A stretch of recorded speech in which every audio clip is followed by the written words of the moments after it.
Alrighty, so welcome back to Richard's Toy Room. Next up, another model kit review and build. Today we are building this 1980 Plymouth Volare Roadrunner Fuzz Duster. Now, you can build this stock or custom. It's a 2-in-1 MPC kit. As you can see on the box, it has a T-top option. So I doubt if you'll probably ever see one of these on the road, maybe at a car show if someone decided to save this from the crusher, but these are just one of those cars you just never see anymore. They've pretty much dried up, disappeared. Not to mention it being a Mopar, they're already pretty scarce as it is, especially from the 70s and early 80s. But anyway, so let's show you what's on the box here. As you can see here, you can build it stock, and they show you a couple of things like the bucket seats and the engine bay. And then here's a couple more features on it. They show the same car from the box, from the cover of the box and a rear view. A couple other options that shows you, and it says pad printed Goodyear GT tires. Those are the stock tires, by the way, and I might as well get those out of the way and show you those right now. And I didn't take them out of the bag yet, but as you can see, it's Goodyear. Now the other tires, you got like these fat tires and stuff in there. Those are like the optional tires. They say Goodyear, but they're not printed with the outline white letter like the ones I'm going to use are. So that's what you start out with. And what the heck, we might as well get these out of the way. And they give you these this decal sheet. Very 70s looking. I highly doubt if I'll use any of these. Maybe the license plates. But I'd have to be hard pressed to put some of these ugly stripes and all these race things on here. So there's your decals. Here's the instruction sheet. It's basically your typical sheet from the era. I don't think it's been changed since this model was brand new, probably in 1980, maybe even 79. Not much to it, 4 pages. Pretty simple. Now I want to point something out on here. Down here, it shows the optional T-tops. They want you to cut. It doesn't come open. You have to cut the roof out and then glue in a bar in the middle and then put these T-tops in. I looked at this, and to me it looks like those things would never stay in if I was to do that, and especially if you were just off just a hair doing it, it would never look right. So I don't see any need to really remove the T-tops. So what I'm just going to paint, and they're not even they don't even give you them in a smoked glass or anything like they probably were originally. I don't remember ever seeing a car with T-tops that you couldn't see through them. They weren't glass. I don't remember seeing metal T-tops. I mean, I guess it's possible that there were, but it just, to me, seems unlikely. Maybe they just cheaped out on the kit. But if they would have done it that way, that would have been a lot nicer anyway.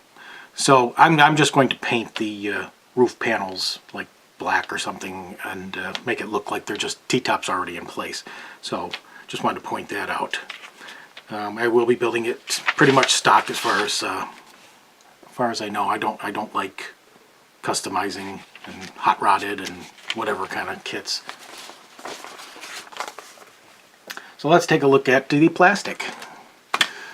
Just get this out of the way. You got a basically a one-piece windshield, and you got some red taillights. That's always nice. I hate having to paint them. You can easily cut this out, which you'd have to if you're doing the T-tops anyway. Assuming you can see that. There's the 2 little bars holding the front and rear glass. I'll probably end up doing it that way anyway, just because in case you look inside, it looks nicer. So then you got pretty decent chrome tree here. One thing I don't like about it is and it's common for models of this this era when it was originally designed and built. The headlights are molded into the grille, so they're chrome. It's hard to make them look realistic. I haven't really found anything. What I usually end up doing is I take some of this Tester's clear part cement and window maker, and I will fill in the glass so it looks like there's a lens on there instead of just looking like some chrome. It's not always quite obvious, but it does, it helps a little bit, make it look just a little more realistic. So, let's get the white parts out here. Everything else is white, I should say. So,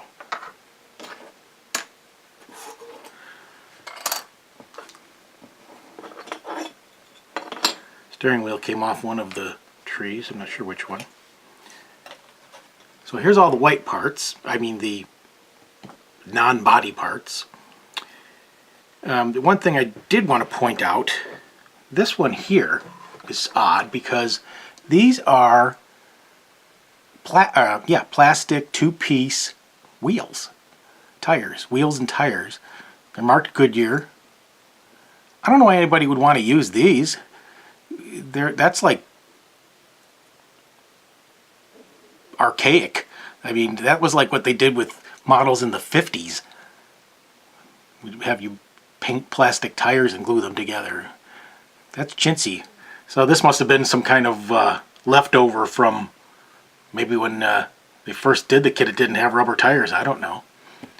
But I'll definitely not be using those. They don't even show these in the instructions, so that's kind of weird. And you've got these. I like these. These are nice. These fender flares. I will probably be using those because I think I'm going to try to build it as a Roadrunner, because I can build it just as a plain old Volare, or maybe it's just a plain old Roadrunner. I'm not sure. I was trying to do some research on this, and there's very little out there that I could find on it on the internet. So this is going to be a challenging kit to detail. But anyway, so you got some optional, like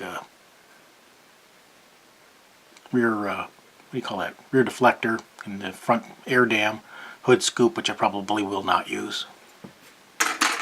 Here you got your bucket seats. Some, I think these are for the rear deflector. These are nice. These are they cover over the rear windows, louvers. I'll be using those probably. And you got your dashboard, which is, well, that's going to be hard to detail, but you can barely see the detailing on it. They don't give you any decals for it, so oh well. Steering wheel. And you got some parts here. You got your radiator and some wheel backs. Looks like some, probably some heater hoses maybe. Brake booster, axle, and exhaust is all one piece there. The catalytic converter. Not too bad. Oh, those are the T-tops. As you can see, it's got these little pins, but there's no way that those are going to hold those in place. So I just don't trust them. There's no matching pins on the vehicle. Pinholes, I should say. And here we got the hood, firewall, engine parts. And last up, we've got chassis, interior bucket, oops, and the body. So here's your chassis. It's got a lot of detailing on it. You know, it looks a lot like an AMT kit from the 70s. But I'm pretty sure this was originally an MPC kit to begin with. It's marked 1978 on here. Fun Dimensions, which used to be MPC's brand. It even says Made in USA, which I'm pretty sure this is not. But anyway, it might be. They're starting to make them here again. Interior's actually got a lot of detail for a one-piece thing. Again, have to do a lot of research to try to figure out if these seats are supposed to have, you know, different colored sections or whatever. Not a lot out there. Here's the body. It's a nice body.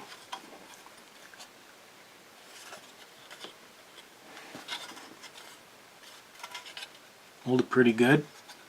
I don't see a lot of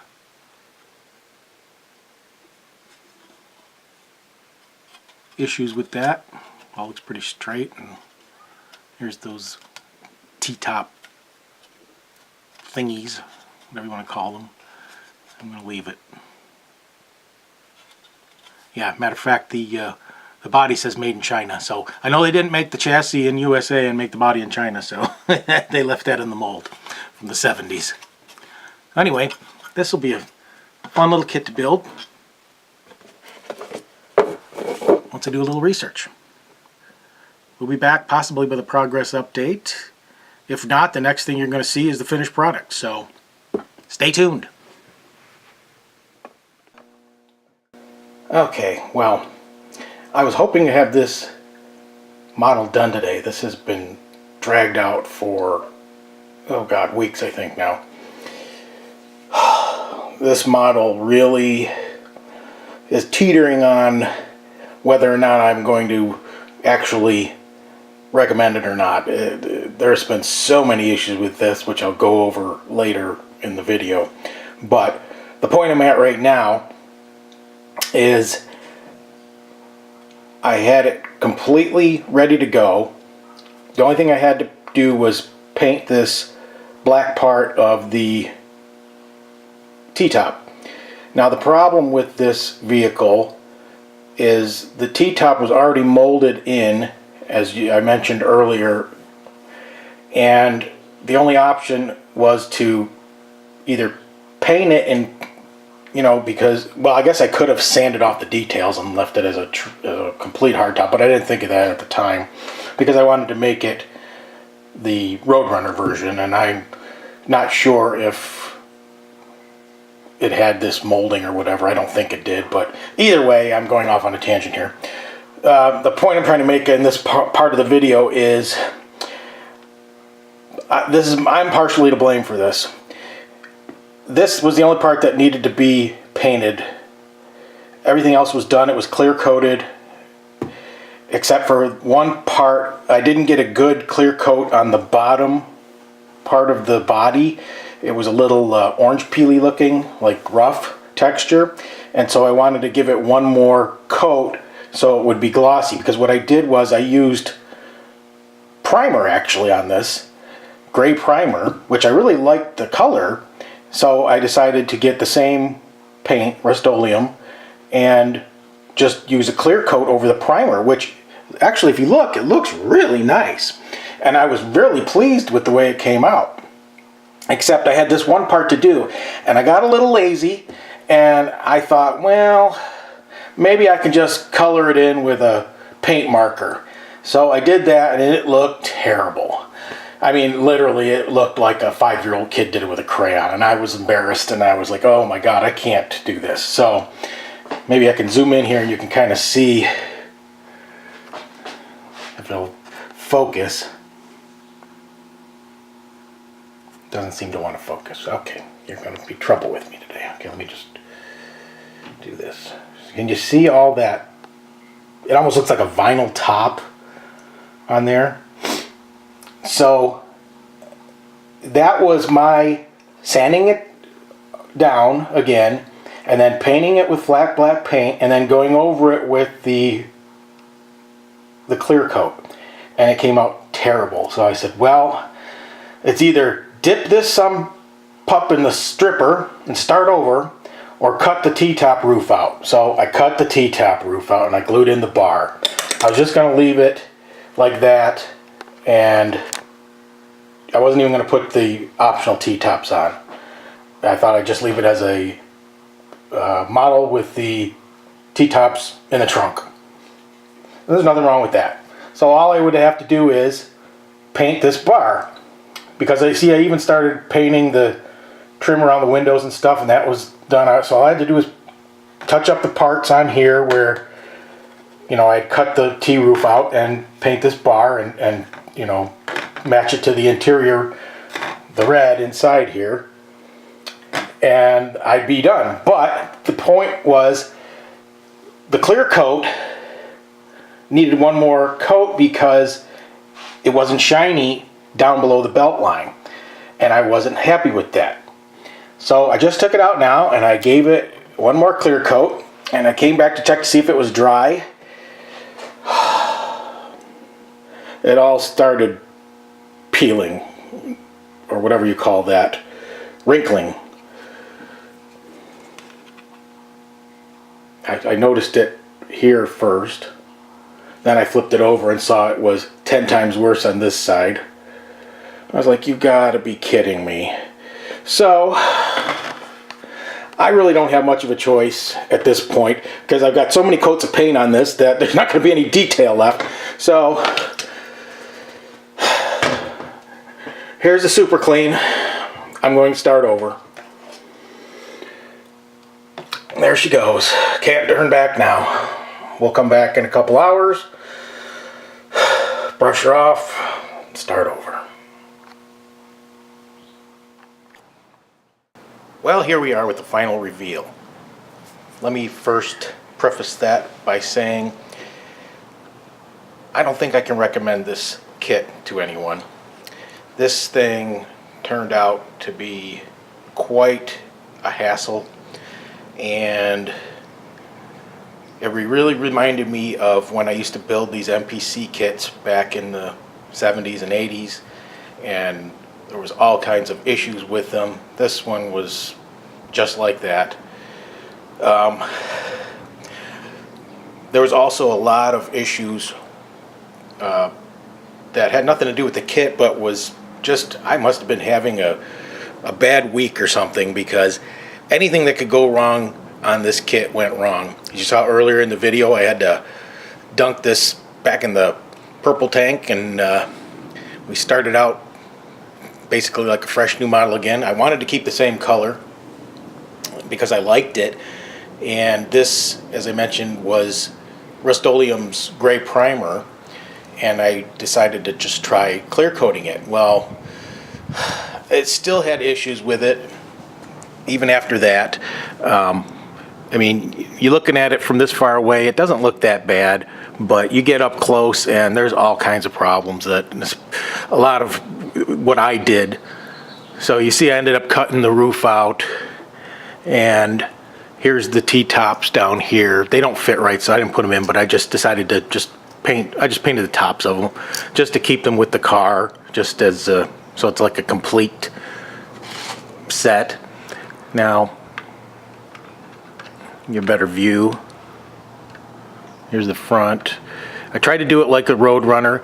Very little information about this car I could find online, so a lot of this is just guessing. I think maybe these were supposed to be blacked out down here, I'm not sure, and possibly between the tail lights back here was supposed to be blacked out, but such little information that I could find, I pretty much just kind of gave up and went with my own thing. I messed up all around the black. I bought new marker pens, and I wasn't really used to using them, and I got kind of spooges around, and I tried to fix it, and then, I mean, what else could go wrong? I accidentally swiped the side of the car right here with the marker pen, and I tried to wipe it off, and I couldn't get it off, and I tried using a little bit of lighter fluid. That started taking the paint off, and I wasn't going to start all over again from scratch again. That was, like, not an option. So I just dealt with it. Let's see, I can pop the hood off here. What I ended up doing with this, though, I mean, it turned out okay. I mean, not as nice as I would have liked to, but I did put the clear, the Pledge Future finish on it, and I thought that helped a little bit. It gave it a nice gloss. This is the first car I've actually done that on. I just want to show you the underneath. That's why I was taking that off. So I kind of left that not gloss, but the primer color. That's the color of the primer. I detailed the wheels. I did see wheels like this online. I mean, you know, if you look at it from 10 feet away, it looks pretty good, but you get up close and you can see all kinds of flaws. I mean, nothing fit right. The engine, I had to melt to get in there, basically, the exhaust, and the hood doesn't fit right. I mean, it kind of sinks down this part down here. I'll show you the engine.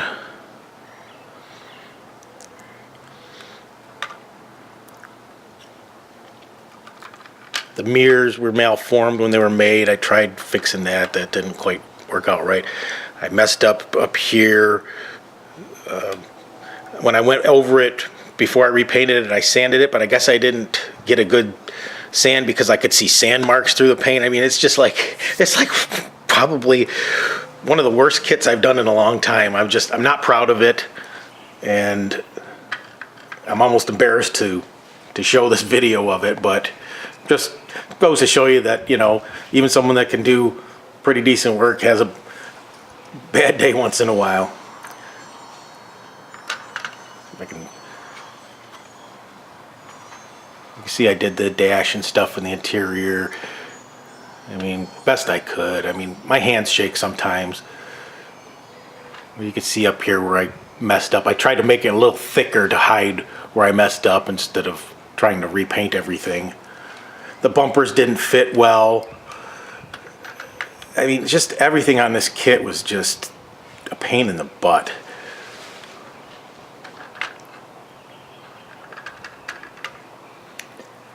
I was really disappointed. I mean, I'd give it maybe like 1 or 2 stars at the most. So, anyway, that's basically the final reveal. And hope you enjoyed the video. And the next kit up, I'll give you a little surprise. It's a '59 El Camino.